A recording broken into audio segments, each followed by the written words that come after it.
to the What Really Happened radio show. The history the government hopes you never learn.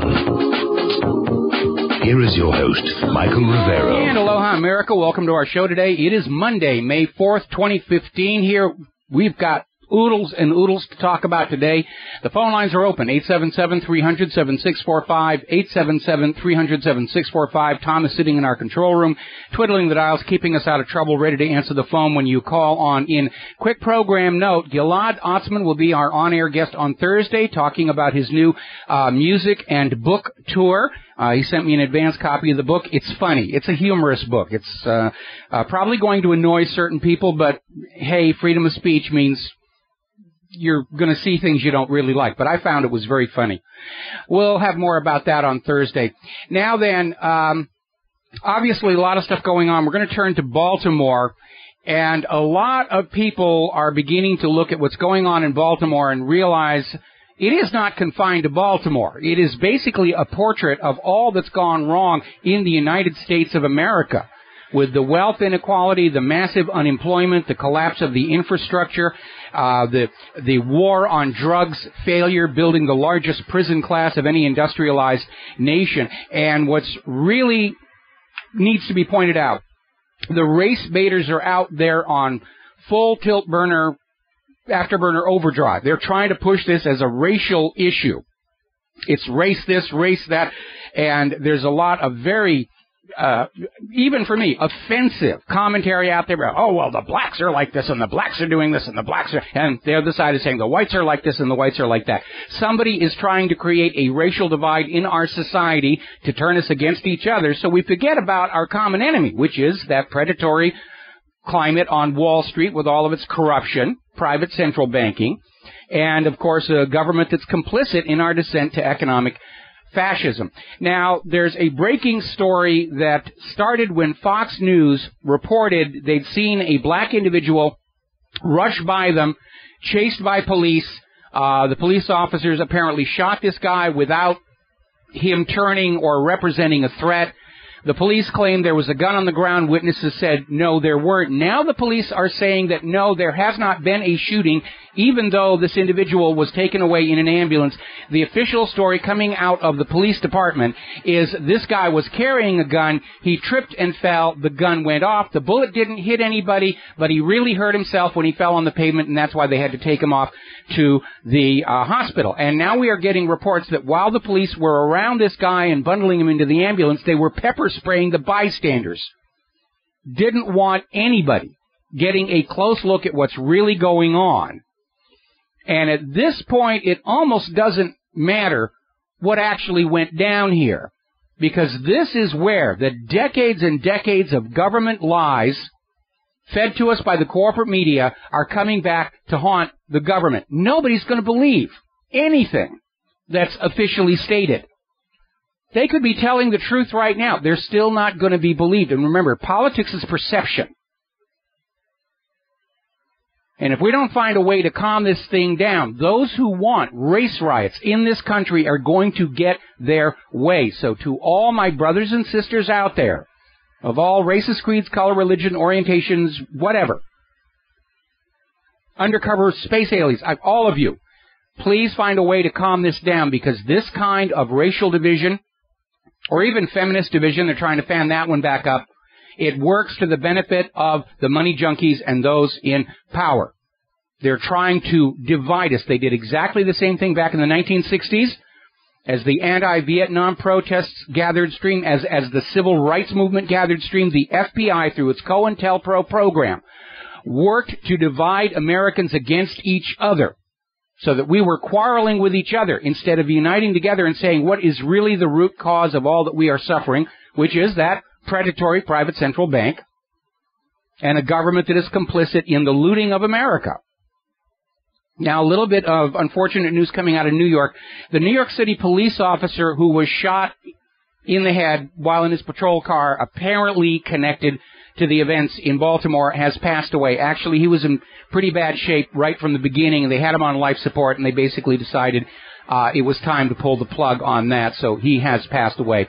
All right, we're going to grab ourselves a phone call here. Tom in Texas, aloha, welcome to the show. What's on your mind? Well, howdy, Mike. Happy Monday. Happy Monday.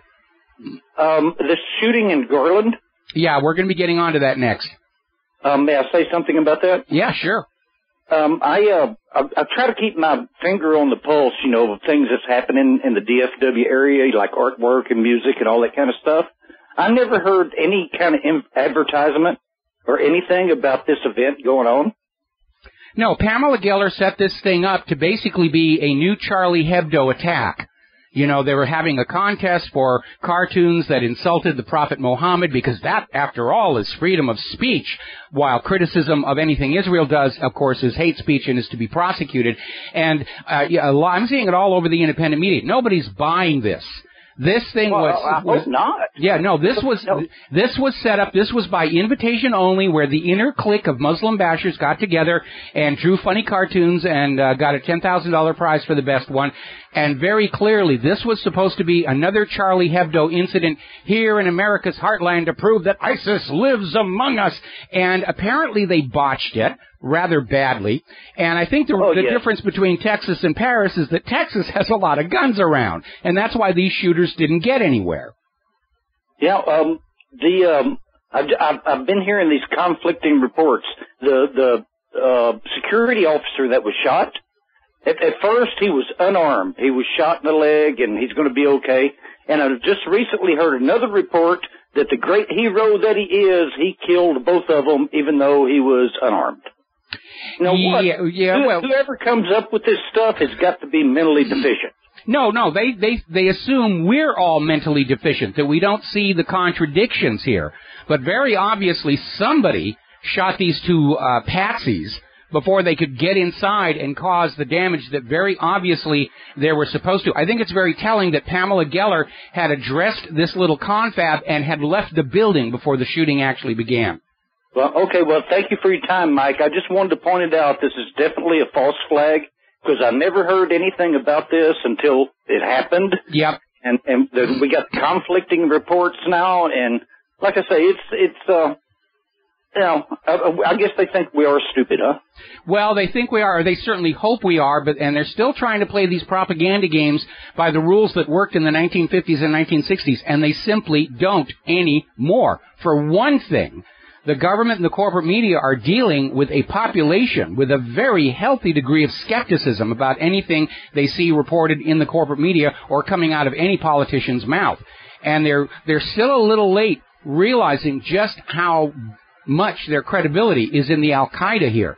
But if at first you don't succeed, lie again, and that's why they keep on trying these things, because they are desperate to get this new crusade between the Christians and the Muslims going, or a war with Russia or a war with China before the economy falls apart, because they don't want to accept the responsibility for wrecking the nation's economy. They want to have somebody to blame for it. Oh, it's those gosh darn Muslims because they refuse interest banking. It's the Russians. It's the Chinese. It's all their fault. And that's the way politicians are. Can I shift gears on you real quick? Sure. Hang on. They're talking about they want to go to war with Russia. They want to go to war with China. Yeah. Suppose we do. Where are we going to get our machinery or steel? To retool? Where are we going to get it from? See, that's China? One of the weaknesses here. We don't have the manufacturing that allowed us to be on the winning side in big mistake number 1 and big mistake number 2. And our stockpiles are drawn down. Our manufacturing is depleted. Nobody wants to loan us any more money for war. And we don't really have the manpower, the money, or the manufacturing, let alone the moral authority, to prevail in this war. We're going to lose this one if it goes any further. We're already losing it. Okay. Well, it was manufactured that way. I mean, we're destined. I don't think so. I honestly think the people who are pushing the war agenda are absolutely convinced that America never loses a war, and we don't pay attention to that little misunderstanding in Vietnam. Anyway, Tom, got to let you go. Got to take a break for commercials. We'll be back with more phone calls after these few words. America, welcome back to the show. We're finishing up on Baltimore, and it seems like everything they do is just making the situation worse. Apparently, those 6 officers who have been charged in the death of Freddie Gray, and by the way, half of them are black, which pulls the rug out from underneath the people screaming, oh, the white cops are killing the black people. No, 3 of these were black. One of them was a woman. And it turns out the bail for these police officers is less than the bail that's been imposed on protesters facing misdemeanor charges. Alan Bullock, 8 misdemeanor charges, $500,000 bail, more than that imposed on the police officers for murder and manslaughter. And I want to make a point here that everybody needs to keep in mind, especially those who are calling the shots on this. For the public to trust the system, punishment must be seen to be inflicted on the guilty and only on the guilty. When the public sees punishment inflicted at random on the innocent, while the politically connected guilty go free, the public comes to understand the police are not about justice or law enforcement, but they've been made a tool of oppression by the haves against the have-nots. And that seems to be the situation we find ourselves in right now. All right, we're going to take another phone call. Doug in Tennessee. Aloha, Doug. Welcome to the show. What's on your mind? Oh, good afternoon, Mike. Calling in from Tennessee today, and I've just been monitoring the network news this afternoon, and everyone is referring to Muhammad as, quote, the Prophet Muhammad, and you also referred to him as the Prophet Muhammad, and I just wanted to make the point that for tens of millions of Americans, Muhammad is a pedophile and a murderer, not a prophet. All right, thank you very much. We're going to let you go here. This is more of that trying to fan up the Christians against the Muslims to go to war with each other while Israel stands off to one side, laughing its head off at how foolish the rest of the world really are. Now then, Fox News has been caught once again embellishing their news report. Last week, they had this picture showing city streets on fire with a McDonald's arch standing up in the middle of it saying, "This is Baltimore, it's on fire, only McDonald's is spared." And it turns out the photo is actually from Venezuela. And that is something that the corporate media is still a little late on. They can't fake the photos the way they used to. Because those of us who are suspicious of the corporate media, which is 98% of us, in that, according to that Harvard study, we can use Google's image search or other tools to go find photos that look like it and identify where it really came from. Like all these photos that we're seeing Washington, D.C. put out about Russian weapons inside Ukraine, and it turns out the photos are 2 or 3 years old, taken somewhere else entirely, and they keep putting them out there saying, see, we have the proof and the evidence, and it always turns out to be a lie. And then they wonder why we don't trust them any longer. So Fox News got caught doing it yet again, using a photo from Venezuela's riots to try and enhance the sense of devastation in Baltimore. So let's talk about the situation down in Garland, Texas, with this Mohammed cartoon competition, which was basically an invitation-only affair. It was run by Pamela Geller, who has this history of just outrageous Muslim-bashing advertisements on buses. Many cities will not allow them because they are overtly offensive, propagandistic, and just blatantly false. In some areas, the courts have said, yeah, the buses have to run because it's the First Amendment. You can say whatever you want about Islam and Mohammed because that's protected speech under the First Amendment. And usually these are the exact same judges who will take anybody criticizing the government of Israel and say, that's hate speech, you can't say that. No. For First Amendment, you can make fun of Muslims, you can make fun of Christians, but you can't talk about the Jews. So, alrighty, let's see. So it looks like what they were trying to set up down there was a replay of Charlie Hebdo here in the United States of America. These two bozos, which the FBI admits they were watching, meaning they were patsies. They were going to go in, shoot up the place, and oh my goodness, we have another Charlie Hebdo attack here in the heartland. And obviously, due to somebody being in the area with a gun, these two bozos basically got stopped in their tracks. Whole incident was over in just 15 seconds. And there's the difference between Paris, France, and Garland, Texas. Paris, France, everybody's disarmed, including the police. And here in Texas, boy, ISIS is... If they were ISIS, and I don't think they were, we know ISIS is another made-up villain. They got stopped dead in their tracks, 15 seconds tops. That's why the citizenry ought to be armed. But, and Pam Geller was out there saying this event celebrates freedom of speech, and just out there, just amazing stuff. All right, we're going to start taking phone calls. Dustin in New Jersey, aloha, welcome to the show. What's on your mind? Yeah, Mike, before I talk about ISIS in Texas, supposedly, which I don't believe, I want to talk about the guy I just called. Yep.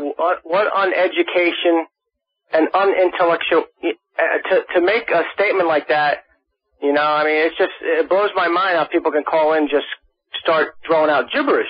Well, it was either that or work at the fast food restaurants, and the fast food restaurants are laying people off. So, hey, what else is this guy going to do for a living? Work in Washington, D.C. I don't think he meets their high standards just yet. But, this whole thing, this was an operation that went wrong. They forgot to tell the security guard they didn't put him in on the plan. It's totally orchestration. Who funded this, Mohammed? Pamela Geller. She got something like $500,000 to put on this thing to get people together to make cartoons to bash Mohammed. And that is something that is intentionally designed to anger Muslims and provoke them. And this is her career. This is what she does.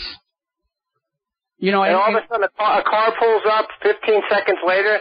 This thing don't pass the smell test. No, it doesn't. They wanted another Charlie Hebdo attack here in the U.S. Oh, those gosh darn Muslims, they're opposed to the First Amendment freedom of speech. No, it's actually Israel that is fighting against the First Amendment freedom of speech, trying to shut down boycott, divestment, trying to shut down any criticism of Israel's government policies, trying to shut down any re-examination of the history that forms the heart of Israel's political agenda.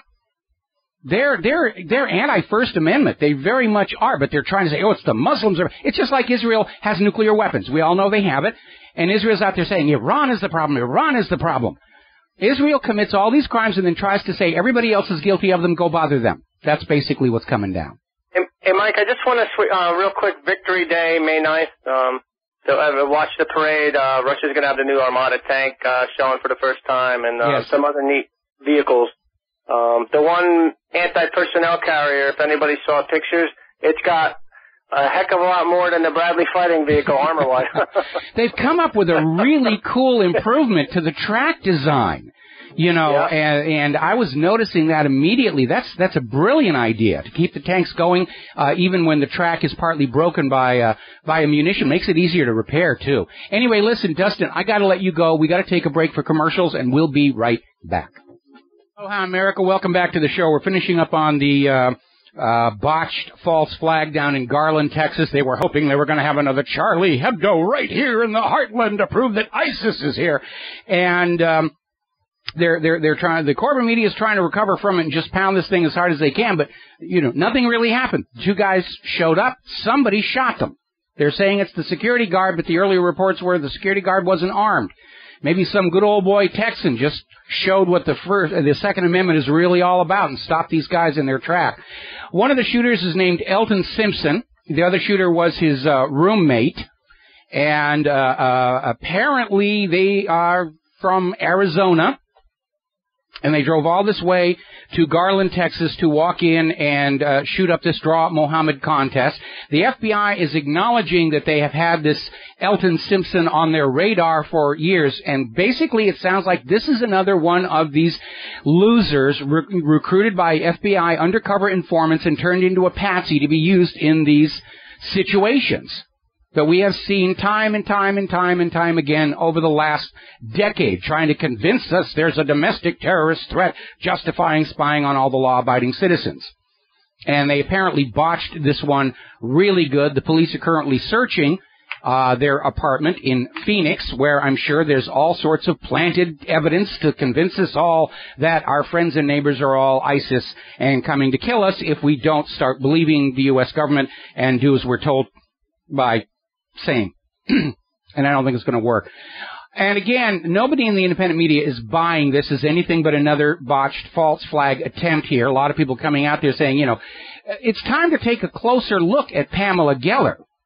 Okay, I mean, she's out there constantly with this hate-mongering against Muslims. And then she'll turn around and say, oh, I'm not anti-Muslim. This is just my exercise of freedom of speech. At one time, Pamela Geller claimed Barack Obama is the secret Muslim love child of Malcolm X. And she has on numerous occasions said all Muslims are savages. Okay, this is where this lady is coming from. And she gets huge amounts of money to mount these propaganda campaigns on buses. And it is, by any reasonable definition of the word, this is all hate speech, which is why some cities have said, no, the bus company is within their rights to say, we don't want to have these on our buses. Some places like New York, she's able to find a judge who will say, no, this is protected by the First Amendment, you will put this up there. Even though a lot of the material in these ads is provably lies. But apparently Pamela Geller is of the opinion that the First Amendment protects her right to lie and sow hate against Muslims. But again, we're seeing this double standard, both in France and here in the United States of America, that you can malign Christianity and Islam all you want, but if you dare say anything about the Jews, that's hate speech, and you will be shut down, and you will be silenced. I'm sorry, the First Amendment applies to everybody for every subject. It's not just there for you to use to put your propaganda out and then to be withdrawn when somebody else's propaganda annoys you. Because a right is a right. It cannot be taken back. That's what the whole Bill of Rights was about.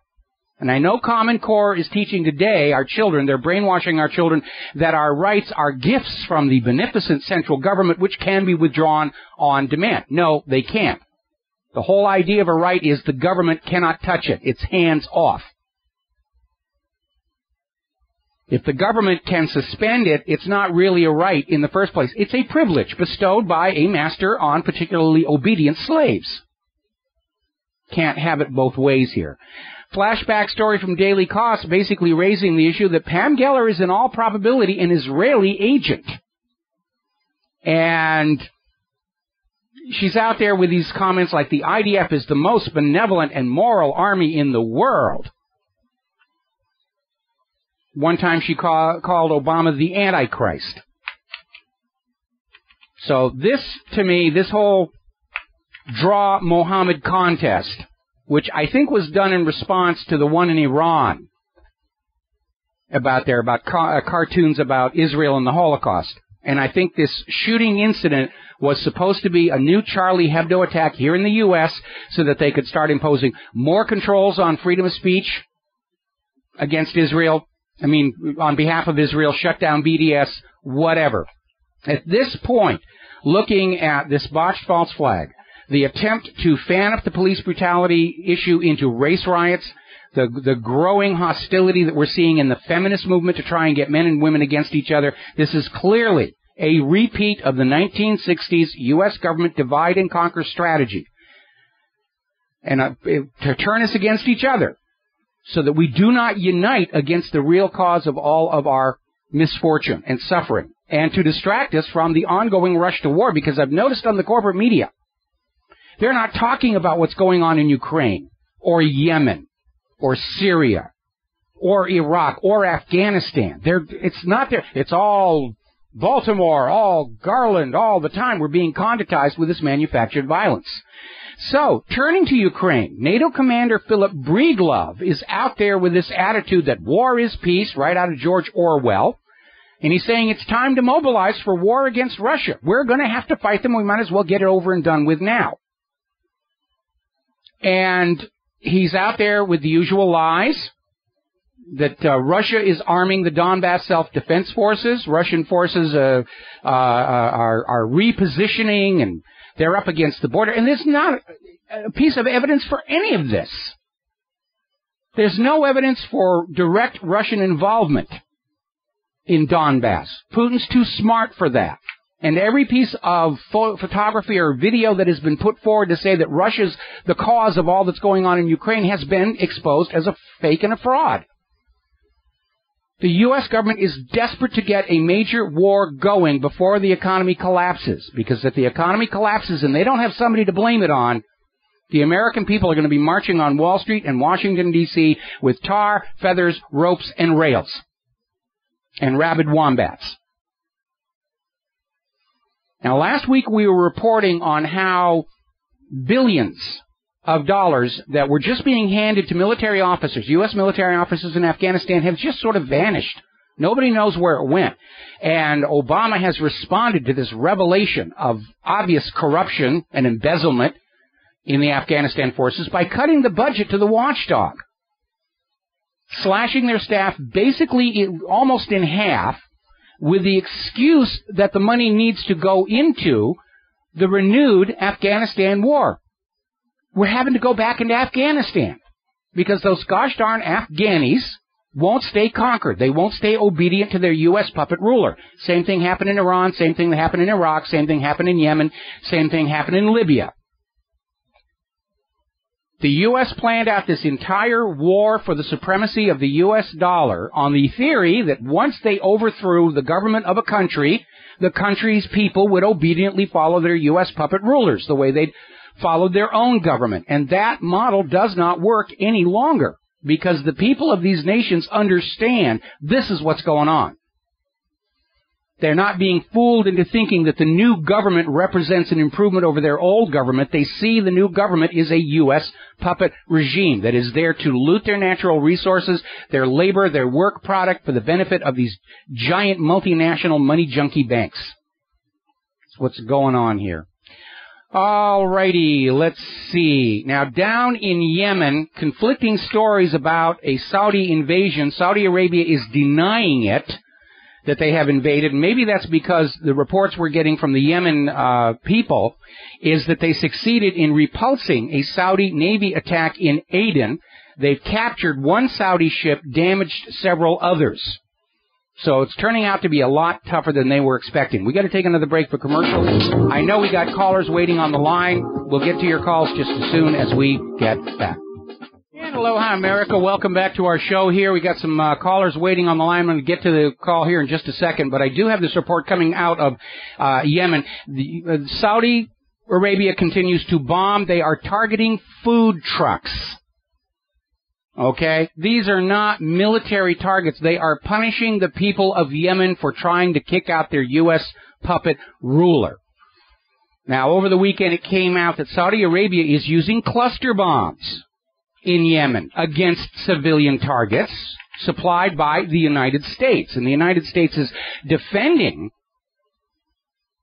the cluster bombs used by Saudi Arabia, saying that, you know, we're sure these are only being used against clearly defined military targets. Because as we all know from the U.S. government's point of view, everyone who refuses U.S. puppet rule is a legitimate military target. This is a war against the people of Yemen for refusing to stay conquered, for refusing to stay under the control of a U.S. puppet ruler.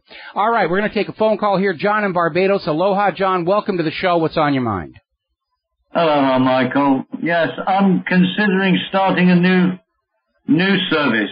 Okay. It's gonna be called "You Just Can't Make This Stuff Up News," and I've got one of those stories. This comes out of several other internet-based news services. Apparently, yes, the Saudis did attack with naval vessels, and they managed to land 100 troops in Aden. Okay. These 100 troops, apparently, we know that a lot of the troops, the ground troops in Saudi Arabia, are actually Yemenis. Well, apparently these 100 troops, when they landed, promptly changed side and joined the Houthis. Well, that would certainly explain why Saudi Arabia is denying that it happened now. Well, you just couldn't make this stuff up, could you?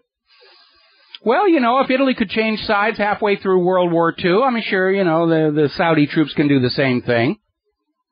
Well, apparently, yeah, there's quite a percentage of the Saudi army that's made up of Yemenis, so it's going to be difficult for them. I think that's probably why... We actually said that was going to be a problem. You know, when they talked about a ground invasion, I pointed out Saudi Arabia's army is primarily foreign mercenaries. They don't want to risk their own precious children in these things here. And, you know, a lot of them are from Yemen. And I said, there's going to be an issue when they try and get the soldiers from Yemen to invade Yemen. And apparently that's exactly what happened.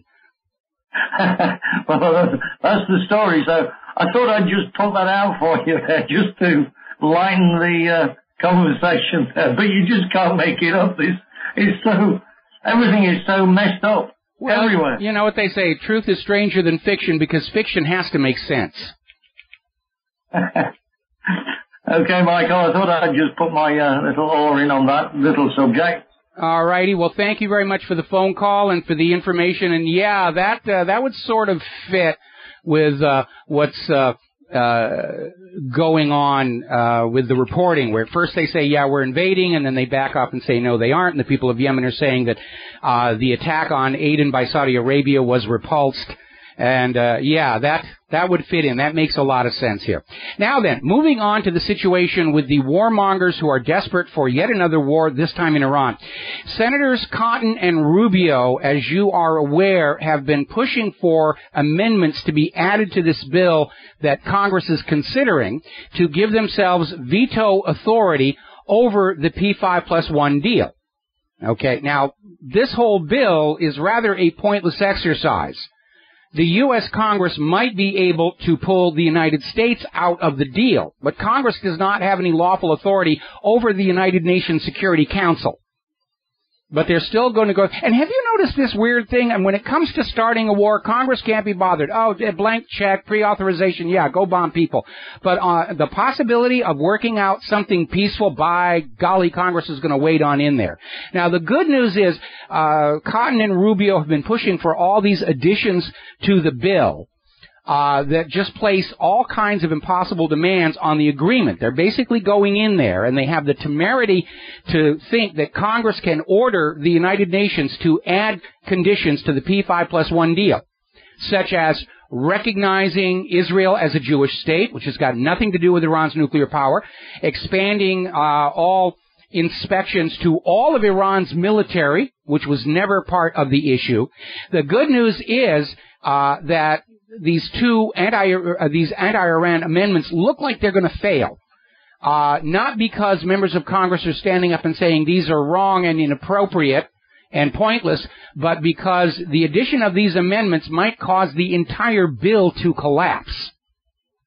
And in any event, this is just putting on a political spectacle for the world to see, that is sending a message that, yes, the U.S. Congress is bought, paid for, and owned by Israel. They are willing to defy the President and the State Department, even the United Nations, to do what Israel tells them to do. And it's sending a message to the rest of the world that, hey, any foreign nation doesn't know who to talk to in the United States government. It's supposed to be the State Department and the White House.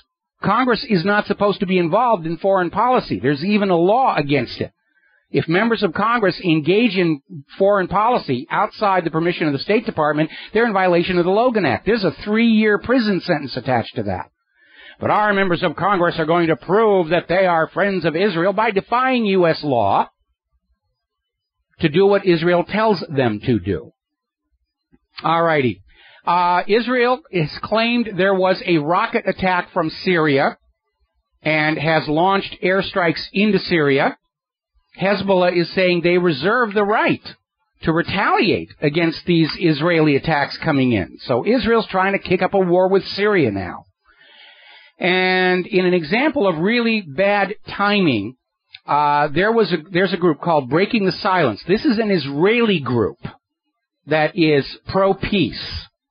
And they've basically been, over the last 8 months, compiling reports and statements by Israeli soldiers who were sent into Gaza that confirm they were ordered by Israel's high command not to target Hamas or military targets, but to simply kill everything that they encountered, under the excuse that if they encountered a Gazan, the Gazan should have known better than to be there. And they were killing civilians. They were ordered to kill civilians. Another story about how IDF soldiers looted a home in Gaza to get money to pay for a party. This is the army Pamela Geller describes as the most moral and beneficent army in the world. All right, we're going to grab ourselves a phone call. Peter in California. Aloha, Peter. Welcome to the show. What's on your mind?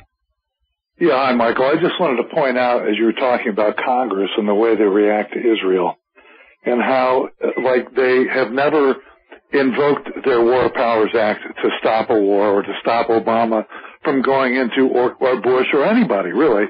And it would be hard to list all the countries that they've abrogated their responsibility on war powers for.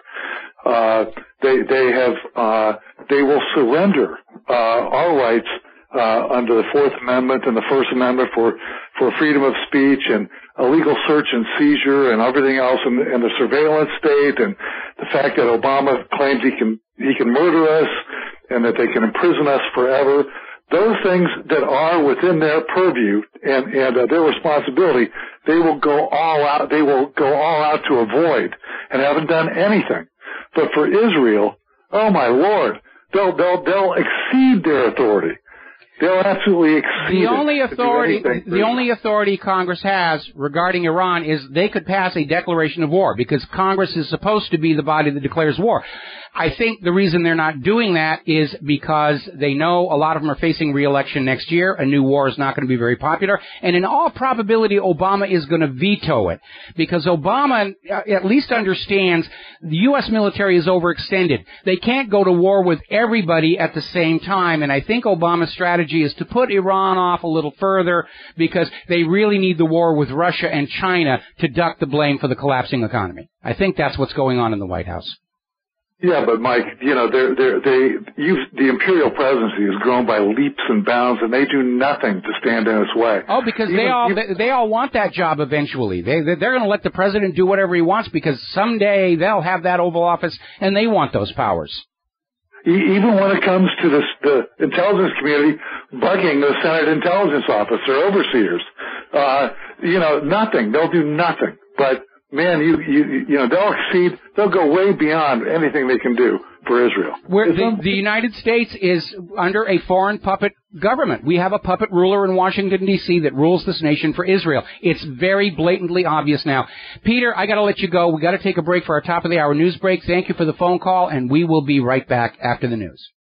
Aloha, America. Welcome back to our show. Hour number 2. The phone lines are open. 877-300-7645. 877-300-7645. Apparently, Israeli army drills continue to set fire to the Jordan Valley agricultural lands. I'm sure it's just an accident that we burn down your crops here on which you're economically dependent, but really it's necessary. We've got to guard against the terrorists and stuff like that. All righty, let's see. Apparently Fox News has backed off, stating that the black man in Baltimore was shot. So, and then they wonder why people don't trust the corporate media any longer here. Getting on back to Israel, major headache for Benjamin Netanyahu. Let's all feel bad for Bibi and send him a bottle of Aleve. Israel's foreign minister, Avigdor Lieberman, has just announced he's going to resign. And he said he's resigning because he does not want to join the new right-wing coalition Netanyahu is putting together. And this is a major blow to the coalition itself. Now, Netanyahu is trying to put together a coalition government that is basically going to continue Israel's current policies of let's get Americans to go kill our enemies for us.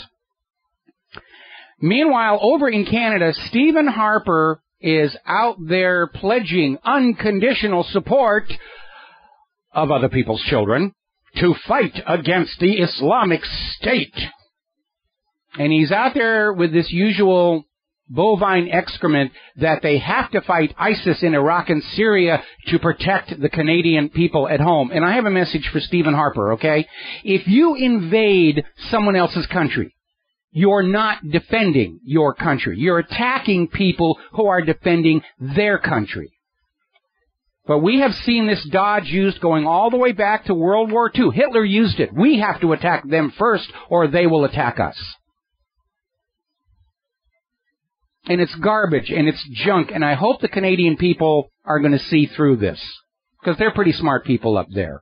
I think Harper is trying to get his own great war going to distract the Canadian people from paying attention to that Comer lawsuit in which the Canadian federal government, which had access to interest-free loans for infrastructure development, instead borrows the money from private central banks and forces the Canadian taxpayers to pay that added interest. Same deal we have here in the United States. The Constitution authorizes the federal government to create and issue interest-free currency, and our government instead borrows currency created out of thin air by the privately owned Federal Reserve and forces Americans to pay the ruinous interest. And by the way, if the American people had not been paying interest on the government debt, and instead their tax money was paying off the debt itself, we would have paid off the national debt just since the Vietnam era. But the scheme of the private central bankers and the federal government is to keep the debt on you, to keep you under control. It starts to fall apart when people come to understand the debt is illegitimate. It's manufactured. It's a made-up fairy tale to keep us enslaved.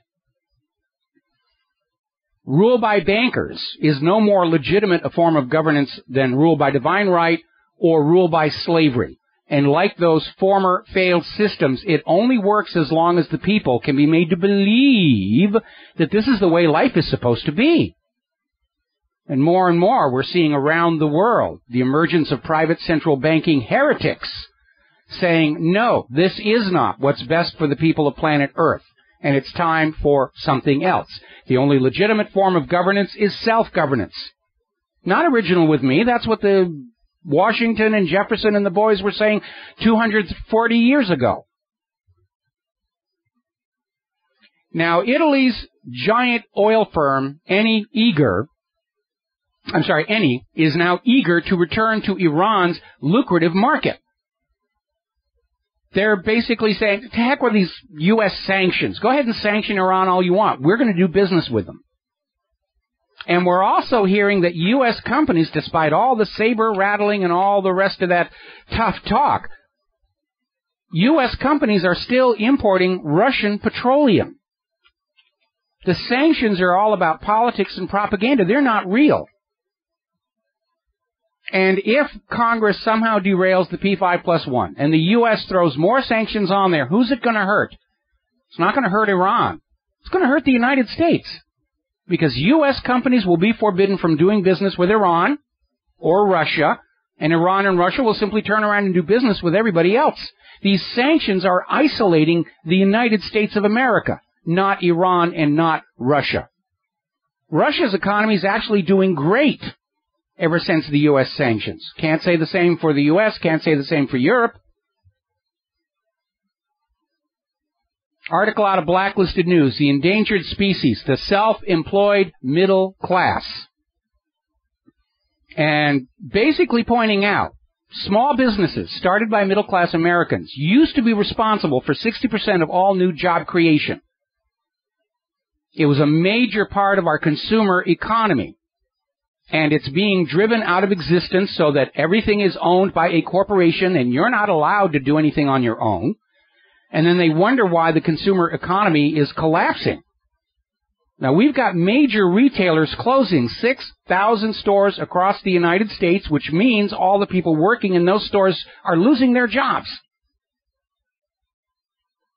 And Wall Street and Washington, D.C. are still in denial over what's going on. I couldn't believe it. I saw this story. It was over on AccuWeather, where the U.S. government's official reason for why the economy was terrible in the first quarter of 2015, it was the brutal winter, was all the fault of the winter. People couldn't get out to the malls and go shopping. People just stayed home. They didn't spend their money. Actually, that's not accurate. When you're in a rough winter, you go out, you buy snow tires, you buy chains, you buy more blankets, you buy and use up more oil, gas, and electricity to stay warm. But they're looking for another excuse where they can go on saying, oh, the economy is looking up. Yeah, we had a bad quarter, but it was all the fault of that very cold weather.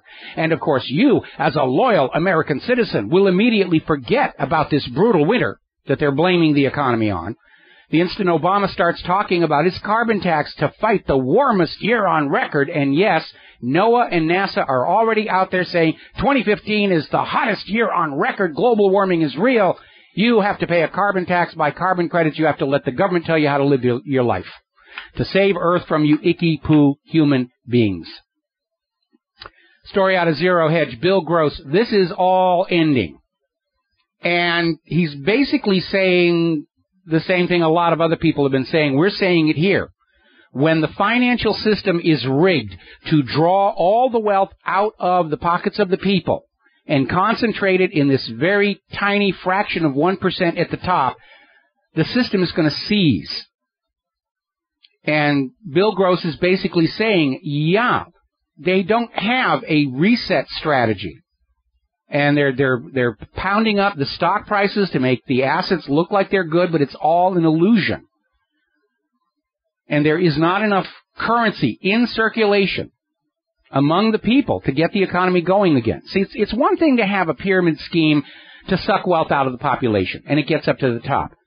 But to keep that going, there has to be some way for that money at the top to recirculate back down to the bottom so that workers can trade their labor for decent wages and salaries, then take that same money and feed it back into the bottom of the pyramid to keep it going. That recycling mechanism is gone. It's been offshored, outsourced, just ignored and neglected by a central government that forgot its job is to balance necessity between the money junkies and what's good for the nation as a whole. And without that recycling mechanism, yeah, it's going to lock up. It's already locking up. More about the economy when we come back. Aloha, America. Welcome back to the show. We're talking about the economy. Now, as of May 1st, Chase is now charging a 1% fee on bank savings accounts. Now, when I was a small child, back during the last great ice age, if you put money in a savings account in the bank, the idea was that the bank would take that money, loan it back out again. They would charge interest on the loan, and part of that interest went back to your savings account so that your money in a savings account would grow. That was the whole reason to have a savings account. But now we're seeing zero interest on accounts and now fees. They're going to charge a fee for the privilege of storing your money in their bank, where they can obviously use that money to make their reserve requirements. Now, it doesn't matter what euphemism they're using, if it's a fee, a surcharge, a tariff, or whatever. It all comes down to the reality. We have reached the stage where the banks are starting just a little bit to dip into their customers' savings to stay afloat. Now, we've been talking a lot about the war on cash, where all these people are coming out and say, well, cash is dirty, cash is full of germs, cash is something that terrorists and criminals use, and they want to ban cash. Well, there seem to be a couple of agendas. First of all, there's over $1 trillion in cash circulating among the American people. And when it's in your pocket, the bankers can't use it. They can't use it to make their reserve requirements. They can't play their little games with it. So banning cash immediately brings over $1 trillion worth of instant liquidity back into the banks. Second of all, if cash is banned, then the American people have lost a primary means of protesting the banks, which is taking their money out of the bank. You're not allowed to take your money out of the bank. All you can do is move it from one bank to another bank. And it's still in the banking system. If you don't have control over your cash, you've lost control of your entire life. Now, when this country was started, the money was actually the silver in the coins. It wasn't the coin itself. The paper notes were just claim checks. They weren't even considered money. I had one in here I was going to use as an illustration. And when that silver or gold coin was in your pocket, it was under your control. There wasn't a thing the government or the banks could do to change its value, and you could do whatever you wanted with it. That's freedom. Starting with the Federal Reserve and completing with the ending of silver-based currency right after Kennedy was assassinated, control of the value of the money in your pocket passed from your hands to the bankers. And as a result, we have seen the value of the dollar decline against those original silver dollars. Today, the Federal Reserve dollar is worth about 7 cents of what the dollar was worth before they started playing their games. And now, having arrogated control of your money's worth to themselves, now they want to basically take control of the money itself. You'll have your little plastic card, and that's going to be it. And as the Rothschilds have always said, he who controls the money controls the world. And that's what they're going for right now. Now, we've been talking about the situation in Greece where it looks like they're going to miss this next big payment. We've been talking about the exposure for the credit default swaps. Huge amounts of money. And the Wall Street firms that sold those credit default swaps do not have the cash reserves. And especially going into an election year, turning around to the federal government and demanding another taxpayer bailout is going to meet with resistance. So basically, Wall Street has saved its own bacon because, again, whether a default has occurred or not is up to this special committee that is made up of members of all the Wall Street banks selling credit default swaps. And they have a very lousy record so far of simply saying, that doesn't qualify as a default. That doesn't qualify as a default. And a couple of weeks ago, there were rumors that they were going to get out of this derivatives mess by simply declaring, by imperial edict, that whatever happens in Greece is not a default. And today, we're looking at this article, Investment Watch blog, where Wall Street's pet ratings agencies are on board saying that when Greece misses this upcoming ECB IMF payment, it will not qualify as a default, which means all of you holding credit default swaps sold to you by Wall Street on Greece's debt, you are holding a totally worthless piece of paper. This could crash the credit default swap market because people aren't going to buy an insurance policy that never pays off. That's stupid. And where this stopgap measure might protect the Wall Street banks, it's not going to protect the economy because these defaults will not happen in a vacuum because the holders of Greek debt who are now being dumped and abandoned on their credit default swaps, they in turn will start to come up short and collapse, and could trigger a cascade across the entire economy.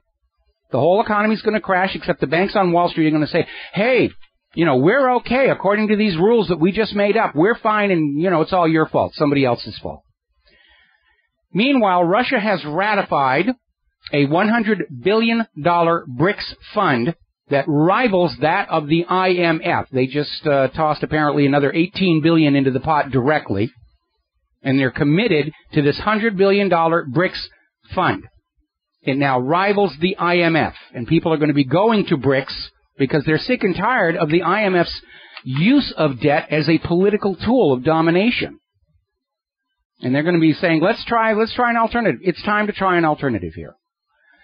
Now, one of the stories we linked to earlier today, we know that Maersk Shipping is in the news because of the fee dispute down in Iran. But Maersk has a new cargo ship out. It is 240 feet high, 20-story building.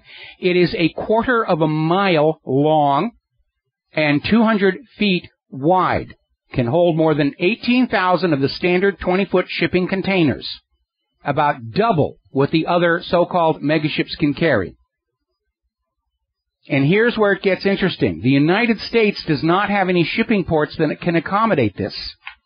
Why? Well, because we have not been keeping the infrastructure up with the rest of the world. The money has gone to Wall Street, to Israel, to the war machine. So as foreign companies start going to these larger container ships, they're not going to be able to come to the United States. They'll have to go to some intervening port and move things over to a smaller container ship, which is going to increase the cost of these goods to us. Very short-sighted planning.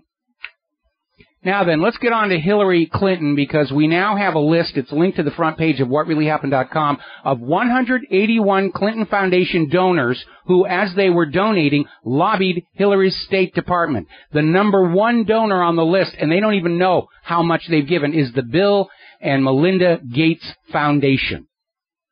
Vast sums of money.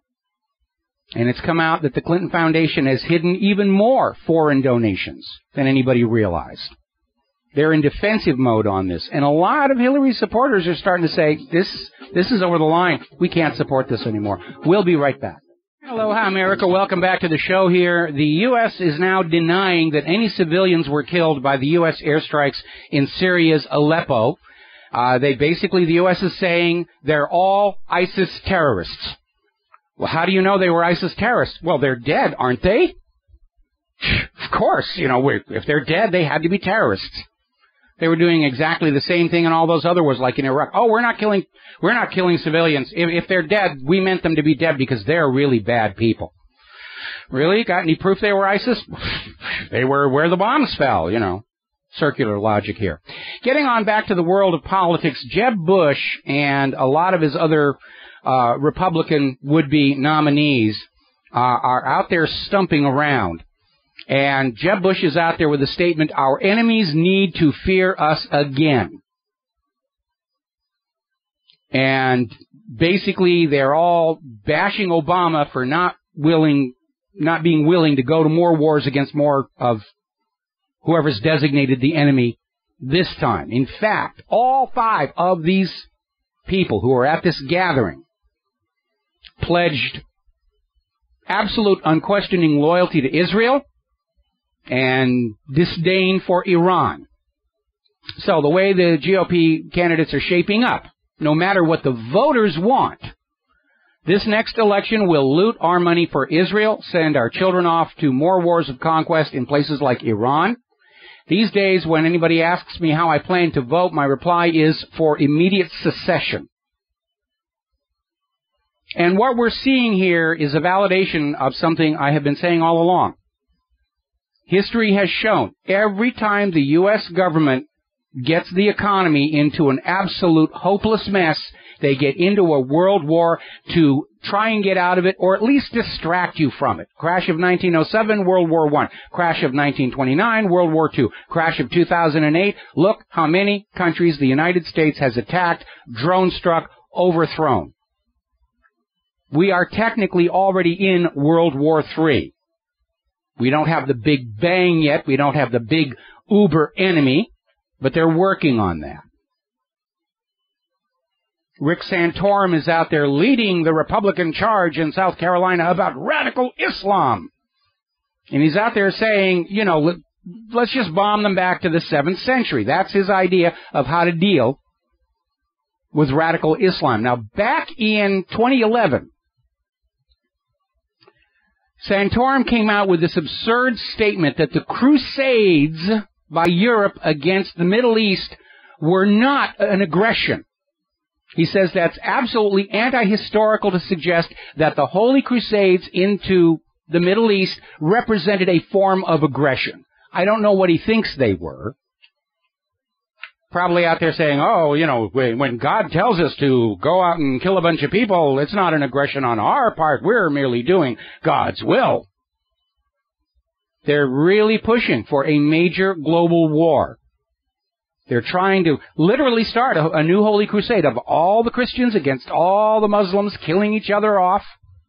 Israel's going to stand off to one side, laughing their heads off at how silly everybody was, how easy it was to fool them. And all they had to do was buy enough American politicians to get this thing going. Now, Israel is dealing with their own race issue problem. Major clashes between the Ethiopian Jews and the others in Tel Aviv. 40 injured so far. Now, Israel's government is acknowledging that obviously there has been a little bit of an issue with the oppression of the Ethiopian Jews. Israel's official policy is, if you are Jewish, you can come here. But there are some Jews that Israel really wishes would not. And the Ethiopians are being discriminated against openly. And worse, Ethiopian women were being subjected to covert sterilization without their knowledge under the guise of an immigration medical procedure. And that, of course, is going to anger anybody when you find out that you've moved to a new country and the first thing they did was render your wife incapable of ever having children. Now, the Palestine UN envoy is trying to raise the issue over child abuse in Israel, basically looking at how many children are being killed and crippled arbitrarily by the IDF. And remember that breaking the silence report we're talking about. Israel's high command ordered those soldiers in Gaza to just shoot anything that was moving. Basically, if you're a Palestinian, you are considered a target for the state of Israel. Now then, I think that's probably a reason why Pamela Geller and her crew were trying to gin up a Charlie Hebdo-style attack here in the U.S. to try and bolster Israel's political cover. Oh, we're all victims united against terrorism. And, by the way, all over TV, movies about World War II, the Holocaust, the Nazis, and all the rest of that. Just going on and on and on. By the way, somebody wrote in to clarify something, just in case you were wondering. Hitler and his people did not call themselves Nazis. That was a made-up name with which to bash them after the fact. Slang, like gooks or slopes or Hajis or whatever. Now, the University of Illinois has come under a tremendous amount of criticism over the handling of the Stephen Saleta issue, where he was basically kicked out of campus for being critical of the government of Israel. And they're starting to basically contrast that with the university's handling of another academic who was openly a white supremacist and expressed those sentiments on the campus. But the university leapt to this white supremacist defense and said it's freedom of speech, he's got a right to say what he wants, and we're going to protect him from all of this outside pressure. But when it was Stephen Saleta and Israel, complete about face. And they kicked him out because Israel told us to do it, and that's all that really matters. Anyway. Alrighty, let's see. This is a little bizarre, and I'm not sure where it's coming from. I think it's more of the divide and conquer. They're trying to get the gays and the straights hating each other now, because apparently down in the Texas Senate, somebody has put forward the idea that forcing churches to recognize gay rights is itself a hate crime against Christians. That's a bit of a reach when you say that not allowing hate crimes against gays is a hate crime against the other side. But this is really about divide and conquer going into next year's elections. They want the blacks hating the whites. They want the gays hating the straights. They want the men hating the women so that politicians can get out there and campaign on those issues. Vote for me and I will restore racial harmony. I'll support gay rights. Or the other side, I'll make sure those gays are never allowed to marry. And they'll campaign on those issues because the last thing any of these candidates want to talk about is the economy and the wars and their constant sellouts to Israel.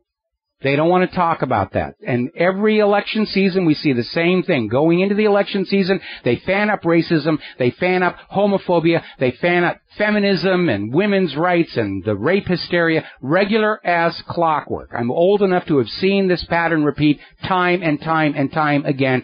And I would ask you, as the American voter, the American people, to decide for yourself what the issues are this next election. Don't let TV tell you the issue is gay rights and abortion and racism. Decide for yourself. What is it that's impacting your life the most? And like most people, you're going to come up and say, it's the mishandling of this economy. It's this predatory banking system. It's the spying on all law-abiding citizens by the government. These are the things I'm going to make my voting choices on. Not that we're shaping up to have much of a choice. Once again, we're going to get to pick the lesser of two evils, which is still evil, and a darn stupid way to run a nation. We'll be right back. Oh, hi, America. Welcome back to the show. We got a caller on the line. I'm going to get to you in just a minute, but I did want to take a moment and remind everybody that today is the anniversary of the Kent State shootings. Back in 1970, on this day, where there was an anti-war protest going on at Kent State, and the Ohio National Guardsmen opened fire on the students and anti-war demonstrators. A lot of people got killed. Now, the National Guard said that one of the protesters fired at them. Protesters and demonstrators said, no, it didn't happen. And as it turns out, witnesses saw a gentleman named Terry Norman, who was an FBI undercover informant on that campus, and yes, every campus had them, and still does. And he was carrying a starter's pistol. He was seen with this pistol, firing it in the air, just before the National Guard fired on the students. And it is a reminder that the U.S. government triggers these events And apparently the White House was thinking that if the National Guard shot a bunch of students, that would be the end of the anti-war protests on the college campuses, which shows you that the White House back then was just as clueless and out of touch as it is today, because the Kent State shootings were the beginning of the end for the U.S. war policy, because it enraged the American people, not against the protesters, but against the government. And, of course, 10 years later, when the whole COINTELPRO scandal broke free, was leaked to the world, it came out the U.S. government was causing trouble to keep us divided against each other. I'm going to go ahead and put up that COINTELPRO page on my website again, because you all need to be reading that, about the dirty tricks the U.S. government played to keep us divided, angry with each other, to discredit the leaders, to cause crimes and frame people for them. Black Panther coloring book, the smearing of Gene Seberg. That's what the FBI is really all about. They're not the swell bunch of law enforcement Joes TV and movies tell you they are. That's just more of the propaganda. The FBI is America's equivalent of the Gestapo. They are there to enforce the government's agenda on the people by hook or by crook, usually by crook. All right, we're going to grab ourselves a phone call here. Steve in Florida, aloha, welcome to the show. What's on your mind? Hello, Mike. Speaking of the divide and conquer, I remember last presidential election, I watched the third-party debates that RT covered it, and I watched it sort of for the fun of it because I knew none of them were going to win. But I was just amazed to hear them talking about the real issues. It was almost like they were talking about a different country. They were talking about exactly what their plans were for the economy, to put people to work, to increase manufacturing, for the unemployment. And they were talking about the country, not these just vague, weird nonsense. And I thought, oh, geez. But anyway, I would encourage anybody to go back and see that. And you know, I'm sure that it's in the archives, the debates, the third party debates in RT, and it's just really, really amazing. But anyway, the reason that I called is that there's this movie called Hellstorm on the internet. Okay, have you seen it? Yeah, we linked to it at whatreallyhappened.com, and as a matter of fact, I'm going to go ahead and bump it to the top. My God, wow. Is any of that true, Mike? Yeah, I'm afraid it is. The reality is in war, both sides commit atrocities, but remember, the winners get to write the history books. In fact, we could say that pretty much all of history is a joke played by the victor on the vanquished in front of an audience that dares not laugh. Yeah. Wow. What atrocities to those German people. Nazi or not, it was just, what was the end game? It was, to get even with the German people, or, to get rid of, what were they trying to depopulate the entire Germany? Well, they were basically trying to reduce Germany's ability to rebuild its economy, because the motive in both World War I and World War II, remember, World War I actually began between Austria-Hungary and Serbia, but it was morphed into a war on Germany because Germany's economic might was a threat to Great Britain and the United States of America. And then following the end of World War I, Germany was forced to accept a private central bank under the Treaty of Versailles, which led to the out-of-control Weimar inflation and the collapse of the Weimar Republic. And when the National Socialists took over, the first thing they did was they shut down that private central bank and went back to a value-based government-issued currency that turned Germany's economy around. It was called the German miracle in the Western press. Hitler was Time Magazine's Man of the Year for this amazing economic recovery, and the private central bankers began to worry that people in other countries were going to say, well, we need that system here because it works. And so that's why Churchill, all during the 1930s, Churchill was saying, we've got to gin up another war against Germany to smash them so their economic might is not a threat to our commerce. Because the reality is that nations enslaved to a privately owned central bank cannot compete against nations with a free economy. And that's why there's always going to be a war in the offing. And that was basically it. So at the end of World War II, they wanted to strip mine all of Germany's industry and machinery and technology and reduce the German population to the degree where it was going to take them a long time to rebuild their economic power. Right. It's just the atrocities and the sadistic nature of what the Allies, including Americans. I think General Patton is like one of the few generals that stood up to he did. Roosevelt, I guess. He delayed in the U.S. policy of denazification. And he said, the reason I'm keeping these former officials in position is because they know how to do the job, and that's what we need to do here.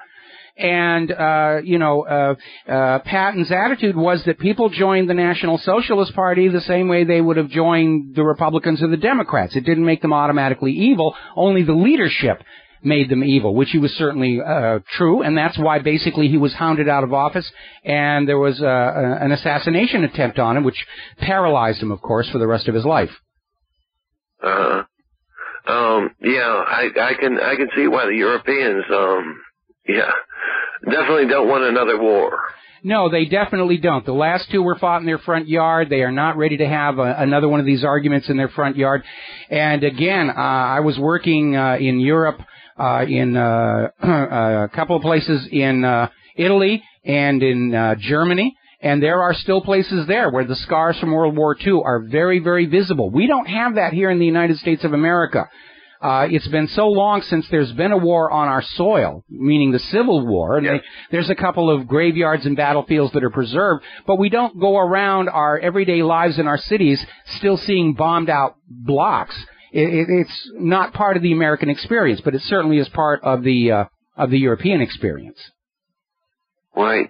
I would really encourage people to see that, and actually see what war is like. Well, I'm going to go ahead and bump it up to the. I'm going to bump it up to the top of the main window on my website. In fact, I just hit the save button on that, so it'll be there for people to look at. And I got a lot of emails from people the first time we posted it saying, wow, it is hard to watch, but yeah, we need to. Yes. That we are all raised to think that we're the good guys and everybody else is the bad guys. That was naive. The government of the United States of America is no better and no worse than any other government we've seen in history. And that right there is a condemnation. Okay? Yes, sir. Yes, sir.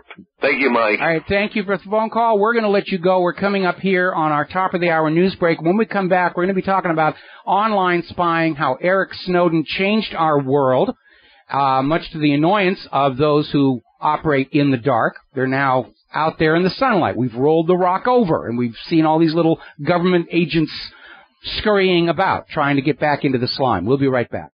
Aloha, America. Welcome back to our show here, and we're going to be talking this hour about government spying on all of us, all of which, of course, is a violation of the Fourth Amendment.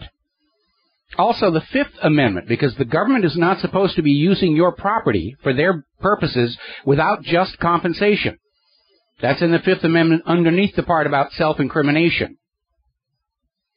Now, it's been about 2 years since Edward Snowden basically started leaking this information, revealing the scale of government spying. Now, those of us who've been following this know that this has been going on to an extent since the 1980s in a program called Echelon, or Five Eyes. But Snowden basically revealed that it was ubiquitous, widespread, targeting people completely not suspected of any wrongdoing. And these bozos over at the NSA were copying off naked pictures of our wives and daughters and girlfriends and boyfriends and passing them around like free porn. which I don't think really materially contributes to making the nation more secure. And as we all know, the NSA has put so many backdoors into our routers, computers, tablets, and smartphones, they've actually damaged the security of our infrastructure, our cybernetic infrastructure here. Now, over in the Slovak Republic, mass surveillance has just been declared unconstitutional. So that means that they have more respect for civil rights and freedom in the Slovak Republic than here in the United States of America. Little depressing there. Now, as you know, there's a big fight going on in Congress about the USA Freedom Act, which is a rewrite of the USA Patriot Act to get around the fact that many of the Patriot Act provisions are due to sunset next month, including the mass surveillance on all Americans. But the NSA doesn't want to give up peeking into your lives. You might be working on a new product that one of them could make money with. And again, we know the government has been caught in the past stealing business secrets from Americans. That's why there is a right to privacy in the Bill of Rights. So the government can't just come along and plunder you for your business secrets, make money off of your new product coming out and go over to the stockbroker and say, I need to buy stock in this company because next week they're coming out with a really cool product. And they've been caught doing that too. So there's a big fight going on in Congress about whether there really is a need, a legitimate need, for the government to be peeking at all of our communications, all of our transactions. And there's an interesting article that came out of Refreshing News about how the FBI wants us to have computer security so strong that only they can break in. And that, of course, was the rationale going all the way back to DES, to the Clipper chip, to all of these mandated, you will use this security which we have designed so that it will protect your privacy against bad people, but we can look in when we need to. Forgetting that right now to most Americans, the government are the bad people. I'm far less concerned about some cyber criminal breaking into my system than I am the government. And history has shown whatever backdoors, broken keys, the government mandates are immediately found by the cyber criminals and exploited.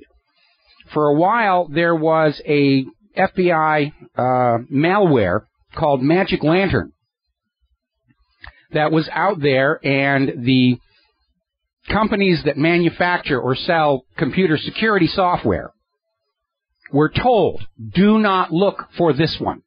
Just pretend it doesn't exist. And, of course, you know what happened after that. The cyber criminals started making their malware match the profile of the FBI's Magic Lantern.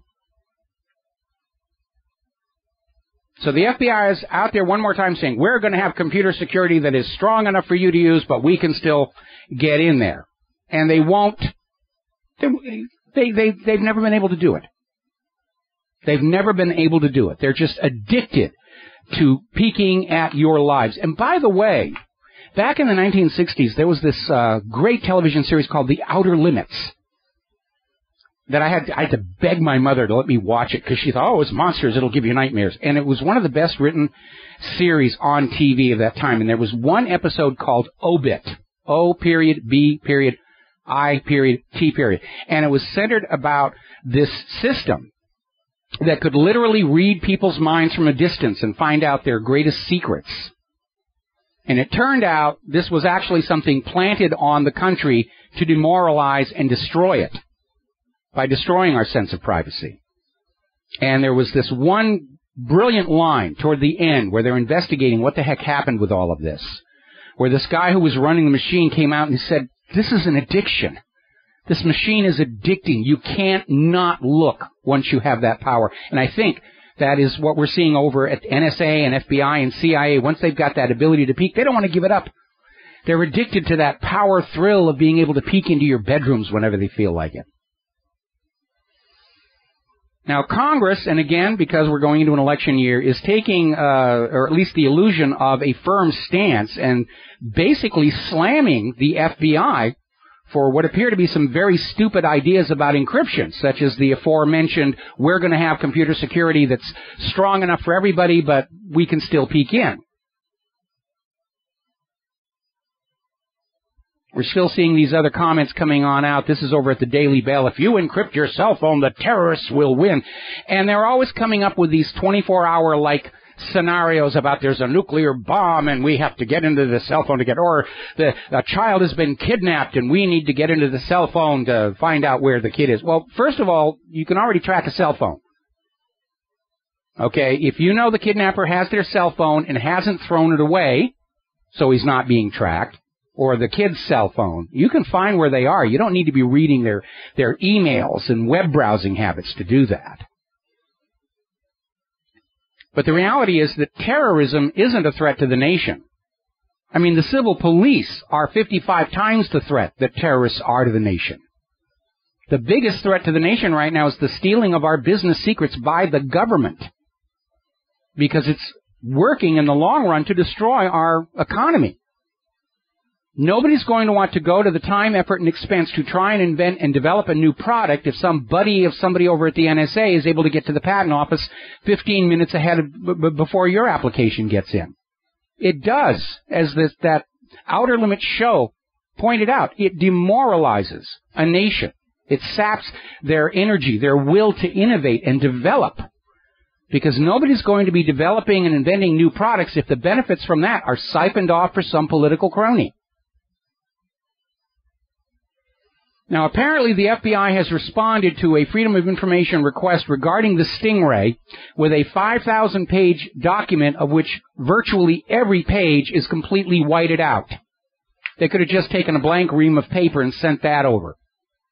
And I imagine somebody at taxpayer expense was going through with the whiting out all these 5,000 pages here.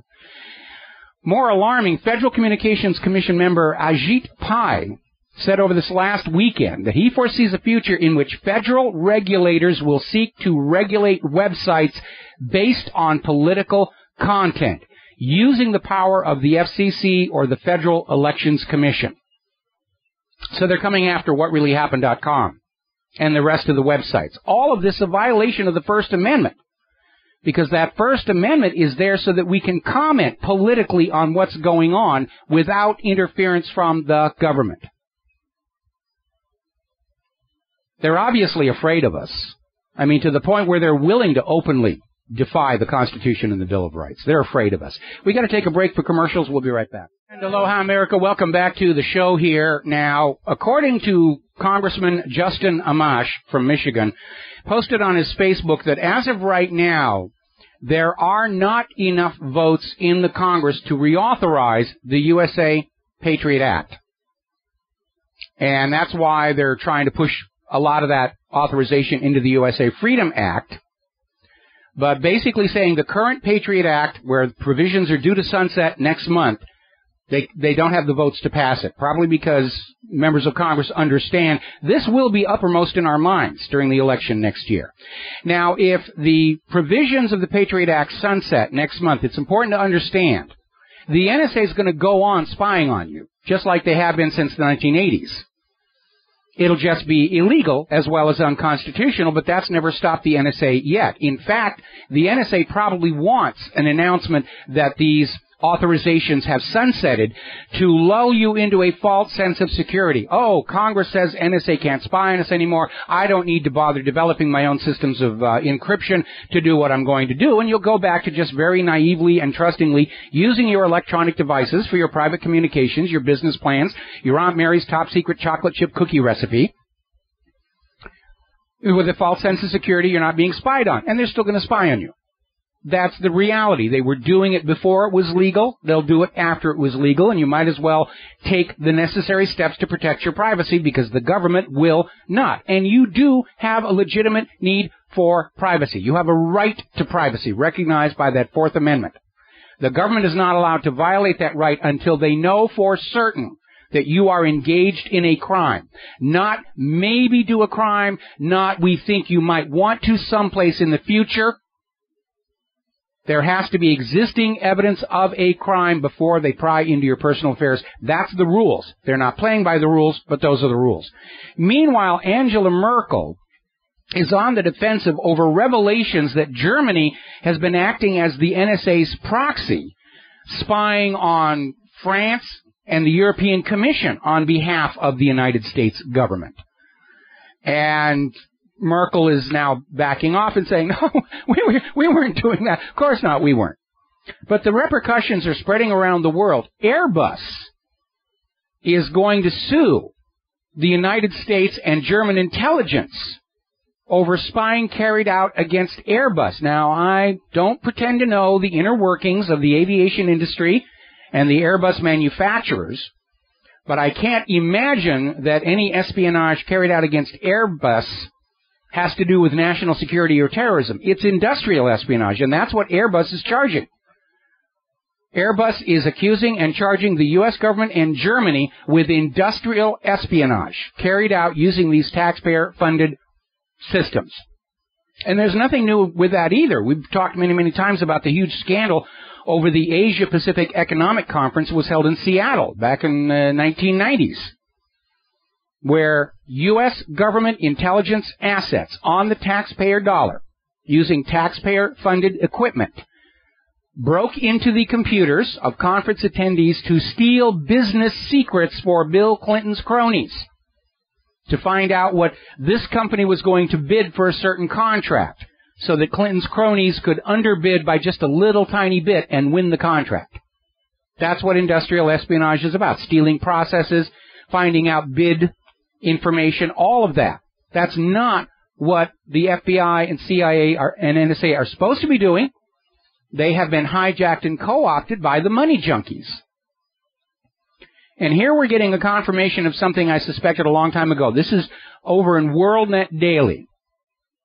U.S. intelligence agencies have harvested the personal and private data of hundreds of federal officials and judges, including Chief Justice John Roberts and Justice Ruth Bader Ginsburg. This is an illegal brief filed by Larry Klayman, who's mounting legal battles against the National Security Agency. And remember back when Obamacare was before the United States Supreme Court and Chief Justice Roberts was adamant, opposed, the government doesn't have the right to do it. And then at the 11th hour, just before the decision was handed down, Roberts did a 180-degree reversal and said, yeah, I guess Obamacare is legal under the Commerce Clause, put the Supreme Court's blessing on it, and then promptly left Washington, D.C. for a week's vacation in Malta to duck the resulting press firestorm. Now, if the NSA has got blackmail information on our entire U.S. government, and by the way, if NSA has it, Israel has it, because Israel gets the unfiltered take from the NSA systems, then our government is absolutely co-opted, it's paralyzed, it cannot work for we the people. It is being dominated by this cyberocracy, for lack of a better word. Anyway. Calls for the government to justify why it needs a master cell phone kill switch. And this is a policy that was adopted by the Department of Homeland Security in 2005 called Standard Operating Procedure 303. In other words, if the government doesn't like what the American people are talking about with each other, they want a big red button they can hit that would shut down every cell phone in America. Now, I can't conceive of a real terror incident or a crime that requires shutting off the phone service to all the American people, but apparently the federal government thinks they need to have that authority, just in case we're saying things that they don't like, that we're sharing double plus ungood thoughts with each other about just how out of control things have gotten in this country. Meanwhile, over in Great Britain, citing a shortage of electrical generation capacity, Britain is floating the idea of rationing the Internet into people's homes to cover the shortage of electrical generation, because those people on the Internet, they're just loading up the system. Now, for anybody who understands computers and electronics, the difference between a net connection actually carrying data and a net connection waiting for data is minuscule. it's still drawing electricity. This looks like a clandestine effort to try and start toning down access to the Internet by the people. So they'll only focus on the important things, like downloading the fight that we had over the weekend, and stop paying attention to all those independent media websites that are pointing out how the government is lying and trying to establish a dictatorship. Basically, shut down the independent media and drive the public back to the corporate media propaganda machine. I don't think it's going to work, and I don't think anybody in Britain is going to actually believe that their access to the Internet has to be limited to save electricity. All righty, we're coming up on a commercial break. When we come on back, a little bit of bad news coming out of the Veterans Administration, rather. And not too much of a surprise given their past track record, but I think it's going to anger a lot of you veterans out there. We'll be right back. Well, hi, America. Welcome back to our show. And for those of you on BAMuser TV wondering what that was a sketch of Abraham Lincoln that was sent in to us by one of our younger readers. And it's actually very, very good. I'm going to get that thing framed here. Now then, apparently there's a new scandal going on with the Department of Veterans Affairs, where they are sending mental health evaluations of returned veterans from the war zone to the FBI so that returned veterans can be added to the National Instant Criminal Background Check System list of individuals who are prevented from owning guns. So the government basically sends our kids into wars to protect our rights, then declares the stress they suffered from that war grounds to deny those very same soldiers their Second Amendment rights. That's what's going on here. The real agenda is that if the government cannot take guns away from all Americans, they're going to focus on taking them away from that segment of the population who is trained to use them. And it's another indicator of just how afraid the federal government is of we, the American people. When those who put on the uniform to fight the wars of conquest for the ruling structure come back home and are told, oh, you're mentally ill, you're not allowed to have guns any longer. By the way, over the weekend, we reposted a link to the story of the Battle of Athens, Georgia, which is valid right now because it illustrates why the Founding Fathers gave us a Second Amendment. And for those of you who are not familiar with this piece of American history, because it's never taught in the public schools, the city of Athens, Georgia, was in the grip of a corrupt political machine which would hold an election, then grab the ballot boxes and count the ballots in secret, which was not the way it was supposed to be. So finally it reached a point where they were having an election, the police showed up to grab the ballot boxes and take them away, and the people of Athens, Georgia, basically got their guns and took the ballot boxes back. Had an honest, open count, which of course brought the existing power structure down. And that's why there's a Second Amendment. The Second Amendment is not about hunting. It's not about target shooting. Hunting and target shooting were so essential to life in colonial America. Nobody felt they needed to mention that. The Second Amendment is about reserving to the American people military weapons to give the government a reason to leave the people alone. And even the United States Supreme Court reaffirmed in United States versus Miller, the Second Amendment reserves to the American people weapons equivalent to what the uniformed military carry. All right, so let's talk about human-caused global warming. And we're in this weird dichotomy where Wall Street is saying we had a really brutal, hard winter, and that's why the first quarter wasn't as good as we thought it was going to be. And on the other side, you have all the carbon Nazis saying, oh, brutally hot, hottest year on record, you got to pay carbon taxes and the rest. Classic case of the left hand not knowing or caring what the right hand is saying. But there was an interesting article over at Stephen Goddard where he put up a graphic comparing the temperature data from April of 2015, last month, to April in 1998, just flipping back and forth between them in an animated GIF. It is very obvious we are much cooler than 1998. NASA and NOAA are U.S. government agencies, agencies of the government that told you Saddam had nuclear weapons, agencies of a government that is desperately broke and needs to find some other way to suck more money out of you to keep their little party going as long as possible over there in Sodom on the Potomac. Now, a lot of the institutions that hitched their reputations to human-caused global warming in the aftermath of what was, yes, a brutally cold winter all over the North Hemisphere and already indications of an equally brutal winter coming in down under. They're trying to find ways to gracefully move away from things. And now they're starting to talk about, well, maybe the global warming computer models were wrong. Yeah, gee, you think? But they're looking for excuses. And all of it is coming on back down to the revelation about how NASA and NOAA have been adjusting the raw temperature data. And the raw data shows cooling and the adjusted data shows warming, and they can't scientifically justify that. NASA and NOAA's statement is, we have to adjust the data to remove biases in the raw data. Really? What biases are in the raw data? They can't say. The only bias is it's not supporting the desired outcome.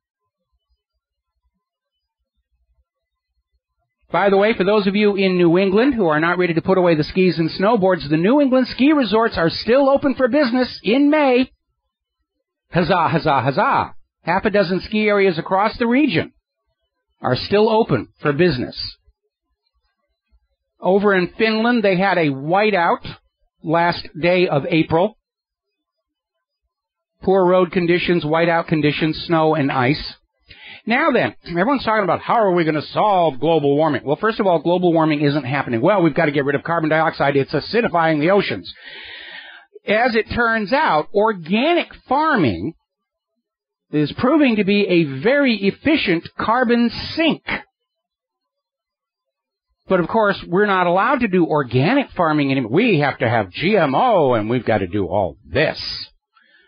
Apparently, 80% of corn produced in the United States now contains patented GMO genes, and now they're reporting that a strange blight is starting to hit corn and wheat here in the United States. And they're saying we think it's a virus, except we can't find the virus. Maybe another mistake in the designer genes coming from Monsanto is starting to surface. But they'll blame it on something else because that's how corporations save themselves. Oh, we didn't mess up. It was this lone nut over here and this other stuff. The good news is polls are showing that the youngest Americans are not buying into this human-caused global warming, probably because there hasn't actually been any warming while any of them were in public school. And that's the reality. That did not stop the global warming fanatics for blaming Nepal's monster quake on human-caused global warming. Yes, global warming is causing more earthquakes. And we are seeing more earthquakes around the world, but the world isn't warmer. It's colder. We don't know what's going on. Well, we do know. The U.S. government is admitting fracking is causing increased earthquake activity. No, it's global warming. Global warming is, see, all of you who won't buy into global warming, all those dead people in Nepal, it's all your fault. You should feel guilty. Earthquakes form over in the East Bay, San Francisco. And I just had another story about a couple of quakes there in the Midwest in Madison County. Remember the Bridges of Madison County, that movie, that area. And yes, there's fracking going on there as well. Now, we're having a swarm of quakes down on the Big Island. We have linked to the seismic page.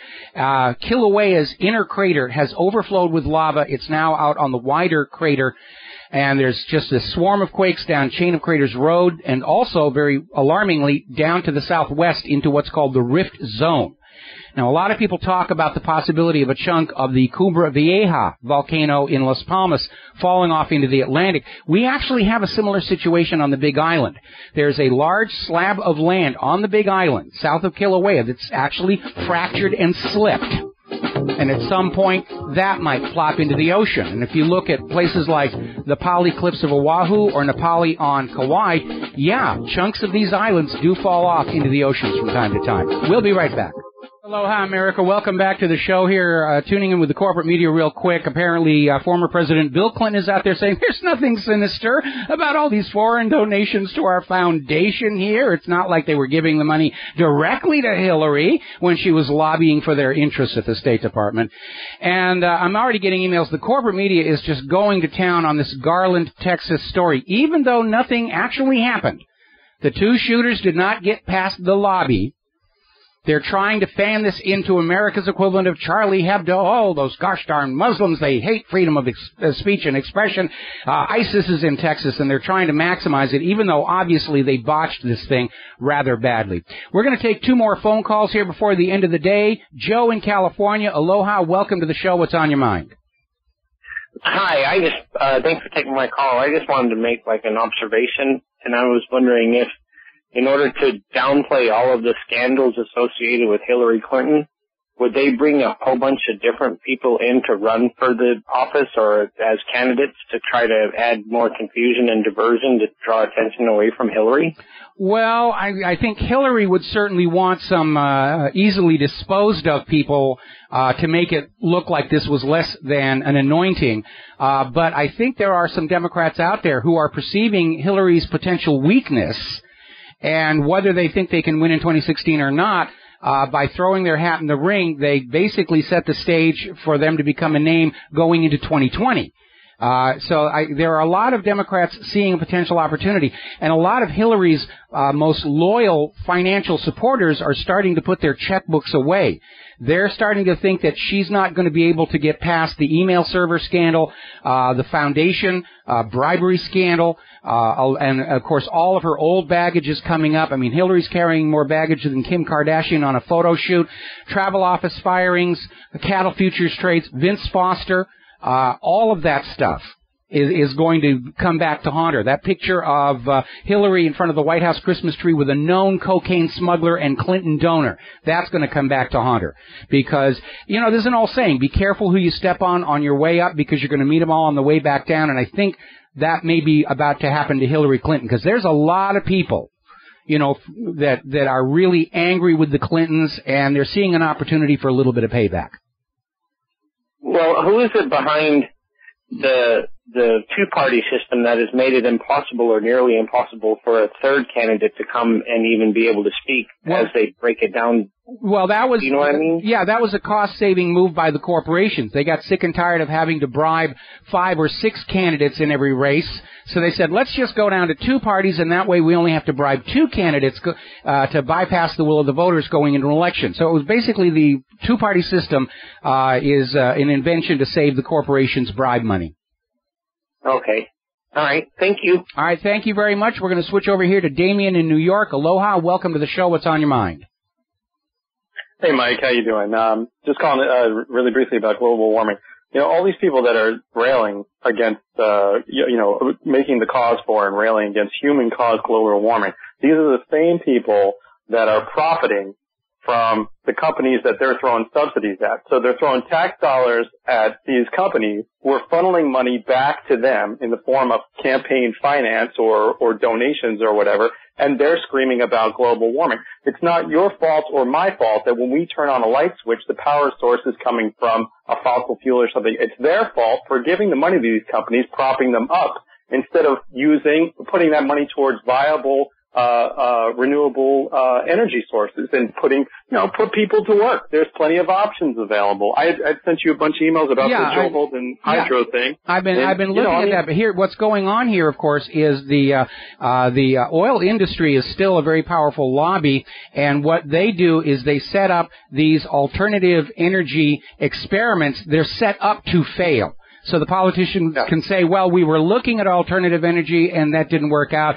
The wind turbines are exploding. The solar cells aren't efficient. This didn't work out. That didn't work out. And basically at the time when it becomes obvious that there's no more oil to suck out of the Earth's crust, then all of a sudden there'll be a breakthrough announced and we'll be into some other version of the economy. But these large corporations war with each other. Oil against nuclear, nuclear against solar, solar against wind, trying to grab a lion's share of the commercial market out there. And obviously the real science is basically on the bottom rung of the priorities. They'll say whatever they think they need to. The hypocrisy of them condemning, human-caused global warming. Well, which humans are we talking about? We're talking about you. You're the ones that, the reason for blaming human activity for global warming is to guilt us into buying alternative products, to stop buying the competitor's product and buy their product, like the new green whatever, to basically get us to accept carbon taxation. To invest in carbon credits, out of which the brokers made huge amounts of money. You need to remember, Al Gore set up his carbon trading scheme with the help of Enron's Ken Lay. They want to do with planet Earth with carbon what Enron did to California with electricity. It's just a huge money-making scam, and Al Gore has done very well out of it. But it's all about saying you, the people, have to do what we tell you, give us more money, accept a lower standard of living because, we've got to have more to fight for planet Earth and the rest of it. And it is a scam. And more and more people are realizing, it was this human-caused global warming. First of all, we're not warming. Second of all, human activity is not the dominant control of climate on planet Earth. Solar output and the changing shape of Earth's orbit. Well, they don't know what. The point is, they don't know. They're just. No, we do know. We do know what that climate is dominated. I'm saying we don't know. We don't know how many volcanic activities on the. That's true. We don't. The science isn't there. We don't know. We can't predict a lot of things. See, but politicians are using scientists today like Renaissance rulers used the clergy to convince us to just believe what we're being told. They just traded in their priest robes for like you're saying, religion. Okay, like can I talk, Damien? My turn. Yeah. My radio show. Okay. They just traded in their priest robes for a white laboratory coat. And come on out there and say, I'm a scientist, therefore believe what I tell you. And the whole point of science is you should never believe anything anybody says unless it's reproducible in your own laboratory.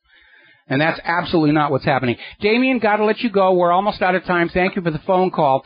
Now, something very exciting is going on. Speaking of solar cells, and it has to do with this group that has built what's called the solar. I missed the name. The Solar Challenge or something. It's a solar-powered airplane, and they're flying it around the world in stages.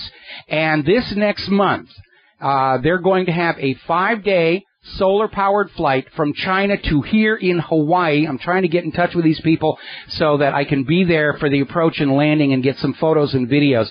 Now, obviously, nobody's going to be carrying cargo and passengers in a solar-powered flight, but it does show that the technology is moving forward.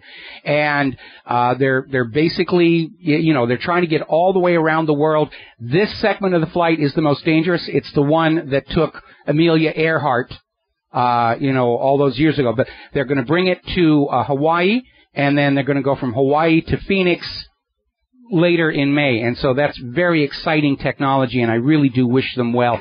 It's the kind of thing that captures the imagination of young people and gets them to think about, hey, science might be something kind of cool that we need to get into. And we do need to rebuild enthusiasm for science in our young people. And a lot of young people are feeling betrayed by science because of the global warming fraud, vaccine fraud, GMO fraud. And we need to get them back into that ground level of doing their own science and figuring things out for themselves, and not just as Common Core would have them sitting there accepting whatever they're told is real. Because that's not science, that's propaganda.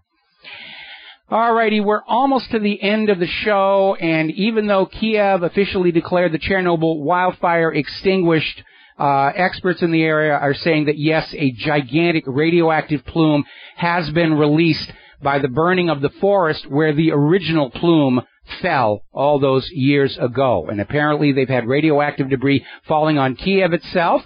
So take a deep breath, Poroshenko.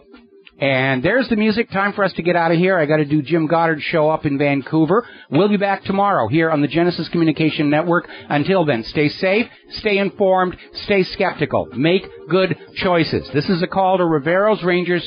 Go on out and contact your local talk radio station. Ask them to consider carrying the programming from Genesis Communication. We need to get the audience out there. We're in a fight for the future of our nation. And the corporate media liars have all the money. We need your help. Thank you very much. Aloha, America.